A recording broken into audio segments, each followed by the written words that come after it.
Assalamualaikum, salam sejahtera. Cikgu Nan kembali lagi. Dalam sesi video pada kali ini, kita akan melihat pelajaran matematik tambahan SPM. Kita akan mempelajari pelajaran kebarangkalian. Pelajaran ini agak panjang, oleh sebab itu cikgu bahagikan dia kepada dua sesi video.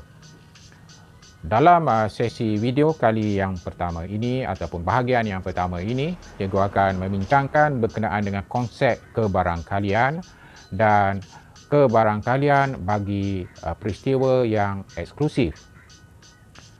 Pelajaran kebarangkalian juga telah dipelajari dalam pelajaran matematik ketika di tingkatan 4. Oleh sebab itu, cikgu berharap para pelajar tidak menghadapi masalah besar untuk mengikuti ataupun memahami pelajaran ini. Kebarangkalian adalah ukuran besarnya peluang sesuatu peristiwa itu boleh berlaku. Sekiranya nilai kebarangkalian adalah besar, ini bermaksud peristiwa ataupun perkara itu kemungkinan besar akan berlaku. Sebaliknya, sekiranya nilai kebarangkalian itu adalah rendah, ini bermaksud peluang untuk perkara itu berlaku adalah kecil. Ukuran yang digunakan menggunakan skala daripada 0 hingga 1. Ini bermaksud sekiranya nilai kebarangkalian adalah 0, peristiwa itu adalah tidak akan berlaku ataupun mustahil berlaku. Sementara sekiranya nilainya bernilai 1, ini bermaksud peristiwa itu pasti berlaku. Jadi nilai kebarangkalian adalah di antara 0 hingga 1. Sekiranya nilainya 0.5 ataupun 1/2, ini bermaksud peluang sama ada peristiwa itu berlaku ataupun tidak adalah sama besar. Sekiranya kita ada suatu peristiwa yang kita wakilkan sebagai A, maka kebarangkalian peristiwa A berlaku ditulis sebagai PA. P merujuk kepada kebarangkalian ataupun bahasa Inggerisnya adalah probability. Jadi PA dibaca sebagai kebarangkalian peristiwa A berlaku. PA adalah sama dengan NA perkan dengan NE ataupun epsilon. NA merujuk kepada bilangan berapa kalikah peristiwa A itu berlaku, sementara epsilon ini, NA ini, NE ini merujuk kepada berapakah jumlah bilangan kali peristiwa itu berlaku. Oleh sebab dia merupakan nisbah, maka nilai maksimum bagi kebarangkalian adalah 1. Kita boleh gambarkan menggunakan gambar raja Venn dalam bentuk set. Sekiranya keseluruhan peristiwa itu kita wakilkan sebagai set epsilon ini yang merangkumi peristiwa keseluruhan yang akan berlaku, sementara set A ini adalah peristiwa A yang berlaku. Jadi dengan mengambil kira unsur-unsur yang terlibat dalam A ini adalah merupakan unsur-unsur A, sementara kesemua unsur yang terdapat dalam segi 4 ini adalah merupakan jumlah yang terlibat. Jadi kita akan dapati kebarangkalian A adalah sama dengan berapa bilangan unsur yang terdapat dalam A perkan dengan jumlah keseluruhan unsur yang terkandung dalam set semesta. Dan jika kita perhatikan kawasan ini merupakan A, kawasan di luar ini adalah merupakan bukan A. Jadi kalau kita lihat dari segi bilangan unsur keseluruhan adalah unsur A ditambahkan dengan unsur bukan A. Oleh sebab itu, kebarangkalian A bila kita tambahkan dengan kebarangkalian bukan A akan sama dengan 1. Cikgu berikan contoh klasik dalam pengajaran berkenaan dengan kebarangkalian ini dalam lambungan suatu dadu yang adil. Dadu yang adil berbentuk cube dengan setiap permukaan yang sama saiz. Dia ada 6 permukaan, setiap satu ditandakan dengan nombor 1, 2, 3, 4, 5 dan 6. Katakan A adalah peristiwa mendapat nombor genap. Maka peristiwa yang terlibat dengan A adalah apabila kita mendapat nombor 2, 4 dan 6 ketika kita membuat lambungan dadu tadi. Maka kebarangkalian peristiwa A berlaku adalah bilangan unsur-unsur A perkan dengan bilangan unsur keseluruhan, iaitu bilangan unsur A adalah bilangan nombor genap 2, 4 dan 6. Kita ada 3 perkan dengan bilangan keseluruhan, kita ada 6 unsur. Maka kebarangkalian untuk mendapat nombor genap dalam lambungan dadu yang adil adalah 1. Pelajaran kebarangkalian ini kita akan melihat berkenaan dengan kebarangkalian bagi peristiwa bergabung. Apabila berlaku peristiwa bergabung, ada 2 perkara yang perlu kita ambil perhatian. Perkara yang pertama adalah sama ada kedua peristiwa yang bergabung itu bersifat eksklusif, dan yang kedua kita perlu melihat sama ada peristiwa itu melibatkan peristiwa yang bersandar ataupun tidak. Oleh yang demikian, kita perlu melihat sama ada peristiwa tersebut adalah saling eksklusif ataupun tidak saling eksklusif. Dari segi peristiwa itu sama ada dia bersandar ataupun tidak, kita perlu melihat sama ada peristiwa itu bersandar ataupun peristiwa itu tidak bersandar.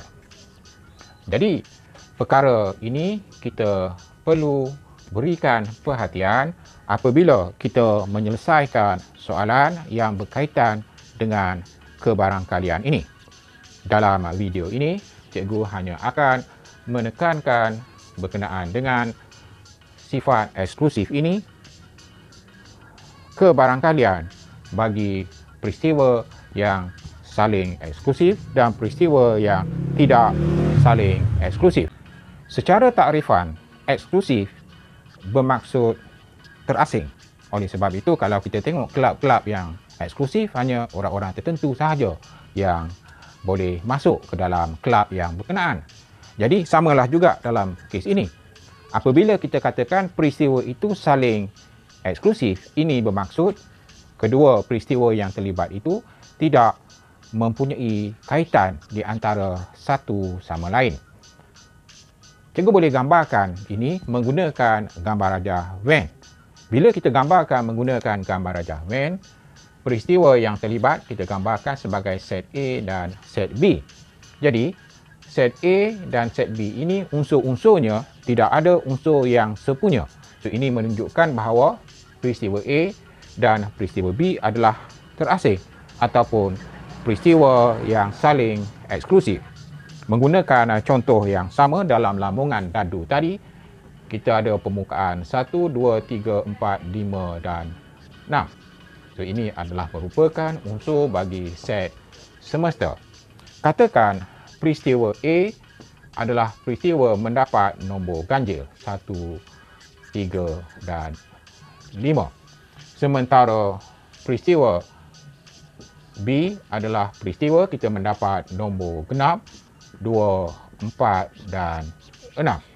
Jadi kalau kita lihat dari segi unsur A dan B adalah merupakan unsur-unsur yang tak sepadan dan tidak ada satu pun unsur A dan B merupakan unsur yang sepunya. Jadi ini merupakan peristiwa yang saling eksklusif. Jadi kalau kita perhatikan dari segi kebarangkalian peristiwa A, kalau kita tambahkan dengan kebarangkalian berlakunya peristiwa B dengan menganggap tidak ada lagi peristiwa lain yang terlibat, unsur-unsur yang terlibat bagi A adalah unsur 1, 3 dan 5. Bagi B adalah 2, 4 dan 6. Kebarangkalian berlakunya peristiwa A adalah bilangan, iaitu ialah 3 unsur daripada 6 tambahkan dengan peristiwa B pun sama, 3/6. 1/2 tambah 1/2 sama dengan 1. Jadi, kita boleh lihat di sini bahawa untuk mendapatkan jumlah kebarangkalian bagi peristiwa yang saling eksklusif, hasil tambah bagi kebarangkalian setiap peristiwa adalah berjumlah 1. Sebaliknya, untuk peristiwa yang saling eksklusif, terdapat peristiwa sepunya, ataupun kalau kita gambarkan dari segi set, terdapat unsur sepunya yang terlibat. Katakan, menggunakan contoh yang sama tadi, kita lambung dadu yang adil, permukaannya adalah 1 hingga 6. Katakan peristiwa A adalah peristiwa kita mendapat suatu integer ataupun nombor di mana nilainya kurang atau sama dengan 4, dan B katakan nilai yang lebih besar atau sama dengan 4. Jadi unsur-unsur yang melibatkan A adalah merupakan unsur 1, 2, 3 dan 4. Sementara yang melibatkan B adalah 4, 5 dan 6. Perhatikan, unsur 4 adalah merupakan unsur sepunya bagi set A dan set B. Jadi, dalam kes ini, peristiwa ini adalah merupakan peristiwa yang saling eksklusif kerana ia mempunyai unsur yang sepunya. Perhatikan, bila kita tambahkan kebarangkalian peristiwa A tambahkan dengan kebarangkalian peristiwa B, dia adalah sama dengan, di sini ada 4 perkan dengan 6, kita tambahkan di sini ada 3 perkan dengan 6. Jadi kita akan dapati jumlah kebarangkalian bagi kebarangkalian A dan B adalah 7/6. Ini dah melebihi daripada 1.